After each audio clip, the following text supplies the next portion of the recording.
سلام طعنا هبلي زي خبركم من فتوات تخطاتلتين مدب سابوين تايمس لمون كم تلموده نزعلة الزحرنا لكم حصرتن وانا ونزلنا مزينات حيزنا لكم مسئنا لنا نسنا مكتالكم نعدم فلماك قند نتاتمنا بكم كنبل بلصقنا اب كتما مقالن كل العفارن ناتيزي خونا دروناتين قصاص هلوها كبل دنقاص زتملؤ مغلص موصو تغليصلو ابز غداي زرزر حبريتا كنكافلكم إنا اب كل العفار توديبهم انصار بهراو ربحه تግራይ ዝንቀሳቀሱ ዘሎ حيلتات ناب تግራይ نخملسو ناي ገንዘብ ناي مريت حتو كم زقربو تغليصلو ابز غداي ون كالي زرزر حبريتا كهلونا يوم بخالي قصه اب كتما مقلن ارمي 22 تداليو زنبره ناي سلطنا مدرك كم زتزازمه تغليصلو خالوت ناي وشت عدن ناي وصان بيزنس زينات زحقو فعلتاو مدراونا اسكع فصامه مسانا مست تصنحو بزرزرنا باكم كبصحيوم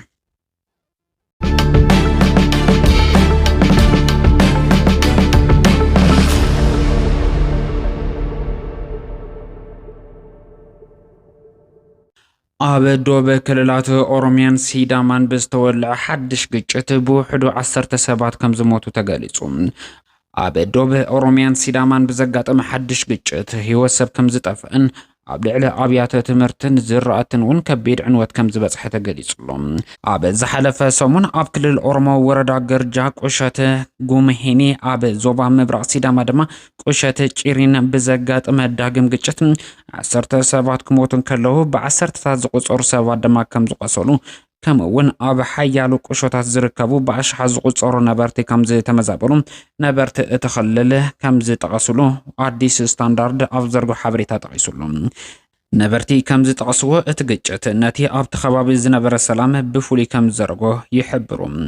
حدا نهبار زوبا مبرق جوجي وردا غرجي كم زحبرم بحافشا بوغان جوجي اب وردا غرجا استات 10 تخلت سبات كموتون كلهم استات 4 سبات دما قوسيلم اب ادولا بوري كويارا شاشمني ولايتا سدو كمون ابدي سباب زركبو تكالات حكمنا وغلغالوت يغبرلهم كم زلو تقيسلو بتوسخي حيالو منبر هنصاتن مبعتاوي بيت تمرتي غبو هيمي بمعناو باش حز قصور نبرتي كاب غزوم حرشوم كخدمو تجديدهم يبل اتحبريتام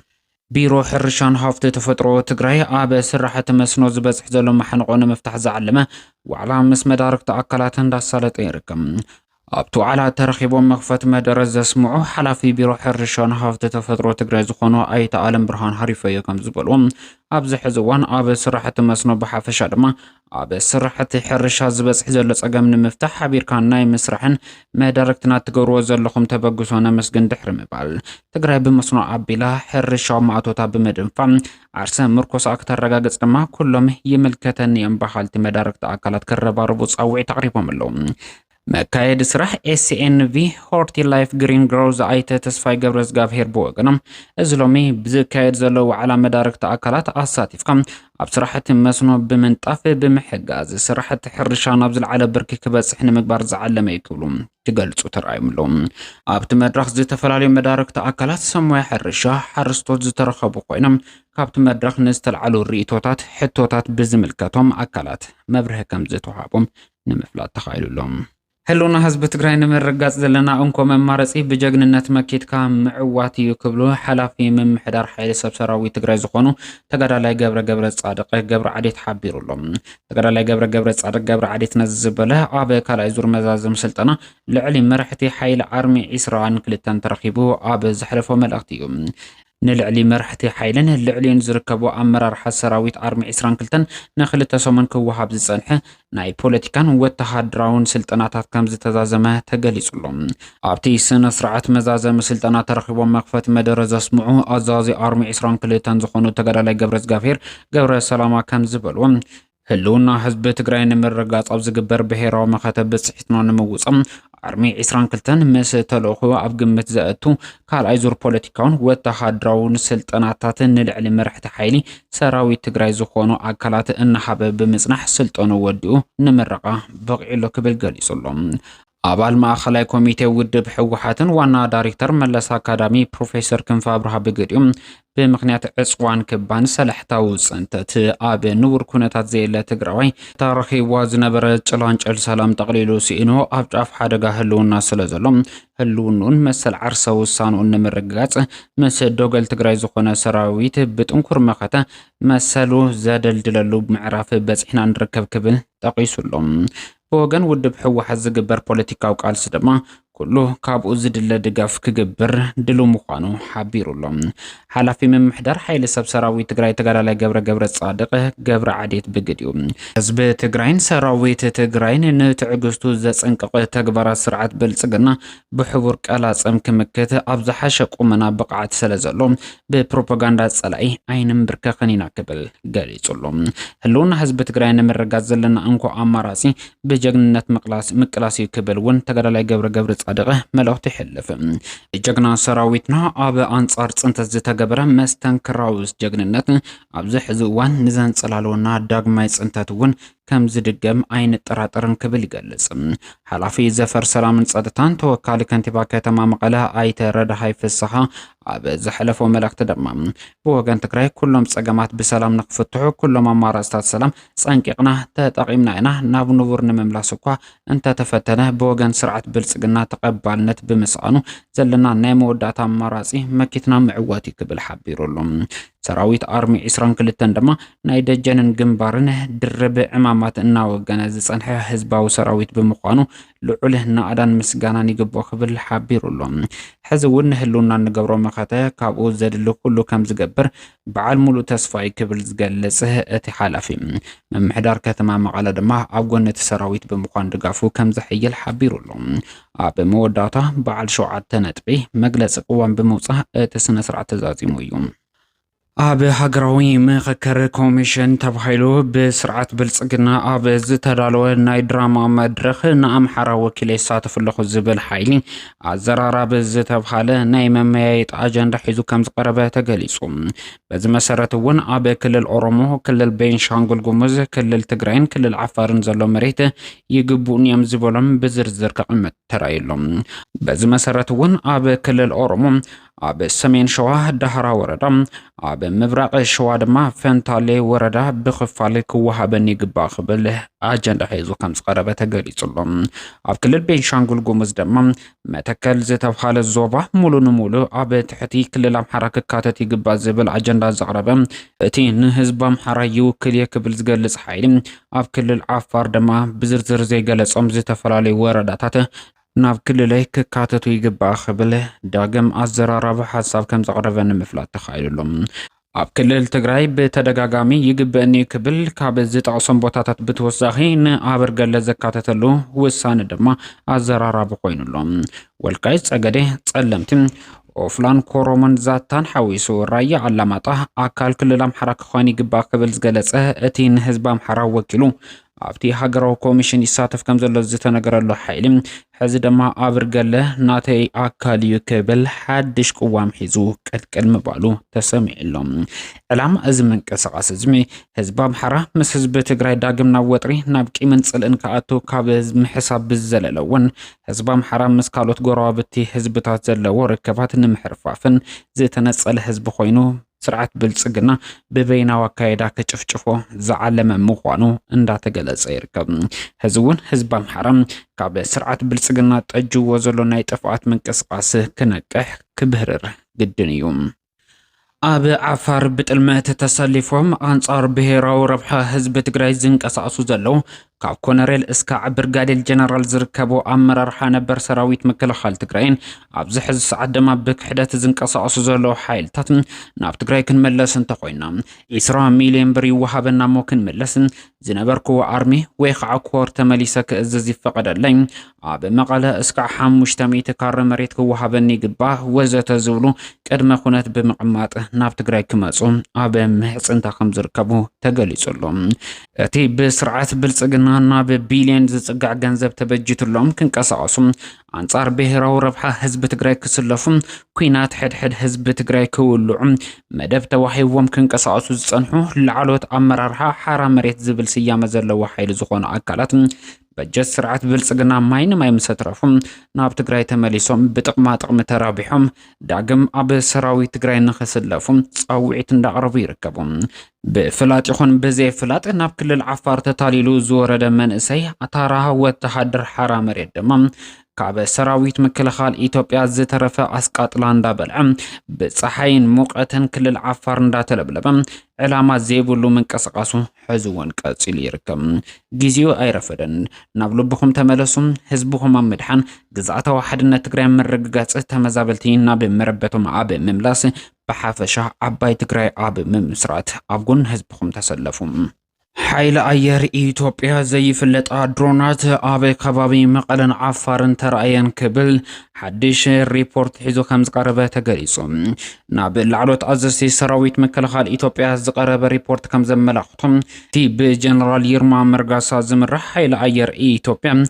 ኣብ ሰማያት መቐለን ክልል ዓፋርን ካብ ናተይ ኣፍልጦ ወጻኢ ዝኾና ድሮናት ይንቀሳቐሳ ኣለዋ ክብል ክኸስስ ወይ ከዓ ሪፖርት ከቕርብ ተራእዩሎም ስርዓት ብልጽግና ኣብ ዝሕዚ እዋን ተቆጻጺርዎም ዝርከቡ ናይ ቴክኖሎጂ ዓቕምታት ኣብ ካሊእ ሓይሊ ዝኣቱ ኣይመስሉን ቁጠባዊ ዓቕሚ እታ ሃገር ሃደሽደሽ ኣቢሎም መሰረታዊ ዓቕምታት እታ ሃገር ንባዕዳውያን ሓይልታት ሸይጡ ድሮናት ክዕድግ ዝሓገየ ስርዓት ብልጽግና ሰማያት ኢትዮጵያ ናትና እዩ ግዝኣትና እዩ ክብል ክፍክር ድሕሪ ምጽናሕ ኣብ ከተማ መቐለን ክልል ዓፋርን ብሃንደበት ክንቀሳቐሳ ዝተረኣያ ድሮናት ዋንነተን ናይ መን ምዃነን ኣይፈልጥን ካብ ኣፍልጦይ ወጻኢ ዝግበር ዘሎ ምንቅስቃስ ክብል ስጋኣቱ ክገልጽ ተራእዩሎም ሓደ እዋን ዋና ኣዛዚ ሰራዊት ምክልኻል ኢትዮጵያ ፊልድ ማርሻል ብርሃኑ ጁላ ኣብ ክልል ኣምሓራ ይካየድ ኣብ ዘሎ ኩናት ሓይልታት ፋኖ ኣብ ልዕሊ ሰላማውያን መጥቃዕቲ ድሮን ይፍጸምሎ ክብሉ ንዘቕረብዎ ክሲ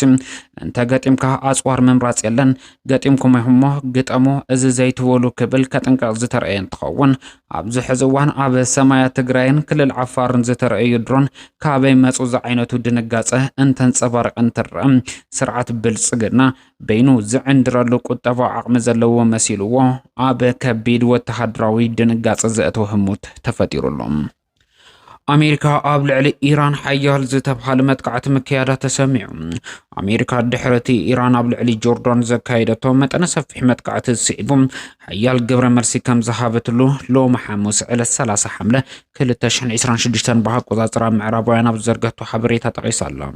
ትራምፕ ምስ ኔታንያሁ ኣብ ዝተራኸቡሉ እዋን ኢራን ኣብ ወተሃደራዊ ማዓስከራት ኣሜሪካ መጥቃዕቲ ምፍጻማ ዝፍለጥ እዩ ሰራዊት ኣሜሪካ ነቶም ካብ ኢራን ዝተተኮሱ ዝበሎም ባሊስቲክ ሚሳኤላት ከም ዝዓገቶም ዋላ እኳ እንተገለጸ እቲ ኣብ ልዕሊ ኢራን ዝተተኮሰ ሚሳኤል ዝምልከት ግን ዝርዝር ዘብጽሖ ዕንወት ዛጊድ ኣይገለጸን ማእኸላይ እዛ ኣሜሪካ ትማሊ ረቡዕ 29 ሓምላ ብዘርግሖ መግለጺ ሰራዊት እስላማዊ ሳውራ ኢራን ኣብ ማእኸላይ ምብራቕ ኣብ ዝርከቡ መደበራት ኣሜሪካ ሓይልታት ሕቡእ መጥቃዕቲ ንምፍጻም ብዝገበሮ ፈተነ ብዙሓት ባሊስቲክ ሚሳኤላት ከም ዘብሸለ ይገልጽ አልጀዚራ ንመግለጺ ሰራዊት ኣሜሪካ ጠቂሱ ከም ዝሓበሮም ኩሎም እቶም ሚሳኤላት ዝተዓገቱ ኮይኖም ሓይልታት ኣሜሪካ ድልውነቶም ኣብ ላዕለዋይ ደረጃ ንቕሓት ከም ዝርከብ ይገልጽ ኢራን ኣብ ዘካየደቶ መጥቃዕቲ ኣብ ልዕሊ ዮርዳኖስ ዘተኮረ ኮይኑ እቲ መጥቃዕቲ ኣብ ልዕሊ ዮርዳኖስ ዝተፈጸመ 5 ሚሳኤላት ከዓግቱ ከም ዝኻሉ ተገሊጹሎም ኢራን ብወገና በርከት ዝበለ ባሊስቲክ ሚሳኤል ናብ ዮርዳኖስ ብምትኳስ ንማእኸላይ ሓይሊ ኣየር ኣሜሪካ ከም ዘጥቅዐት ገሊጻላ ኣብ ልዕሊ እስላማዊት ሪፐብሊክ ኢራን ዝካየድ ዘሎ መጥቃዕታት ደው ክሳዕ ዘይበለ ረብሓ ኢራን እስካዕ ዘይተረጋገጸ ኣብ ልዕሊ ኣሜሪካ ዝካየድ መጥቃዕታት ክቕጽል ከም ዝኾነ እቲ መግለጺ ኣመላኺቱሎም እቲ ብኢራን ዝተፈጸመ መጥቃዕቲ ፕሬዚደንት ዶናልድ ትራምፕ ቀዳማይ ሚኒስትር እስራኤል ቤንጃሚን ኔታንያሁ ተረኺቦም ኣብ ዝዘተይሉ እዋን ዝተፈጸመ ምዃኑ ምስ ትርከብ ዝተተሓዘ ነገር ክህልዎ ከም ዝኽእል ተንተንቲ ግምቶም ያንጸባርቁ ኣብቲ ናይ ሎሚ ዘውግሕ በኣሜሪካ ኣብ ልዕሊ ኢራን ዝተፈጸመ መጥቃዕቲ ኣብ ቀሽም ኪሽ ባንዳር ዓባስ ኣባዳንን ቡሹህንን ዝተባሃሉ ቦታታት እቲ ሃገር ተኩስታት ከም ዝተሰምዑ ጸብጻብ መደበር ቴሌቪዥን አልጀዚራ የመላኽት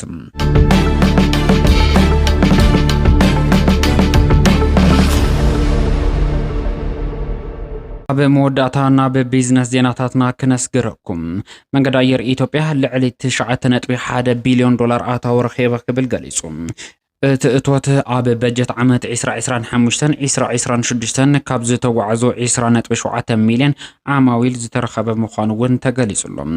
ኣብቲ ዝተዛዘመ በጀት ዓመት ቁጽሪ በረራ ውሽጢ ዓዲ ዝገበረሎም ከባቢታት ካብ 22 ናብ 25 ዓለም ለኸ በረራ ድማ ካብ 146 ናብ 150 ሓፍ ከም ዘበለ መንገዲ ኣየር ኢትዮጵያ ገሊጹሎም። ገለ ተንተንቲ መንገዲ ኣየር ኢትዮጵያ በዝልክ ዓታው ክረኽበሉ ዝኽኣለ ብሕታዊ ምኽንያት ኣብ ውሽጢ እቲ ሃገር ዝረአዩ ዘለዉ ናይ ጸጥታ ጸገም ስዒቦም ኣብ ውሽጢ እቲ ሃገር ዝርከብ ዜጋ ካብ ናብ ንዝገብሮ ምንቅስቓስ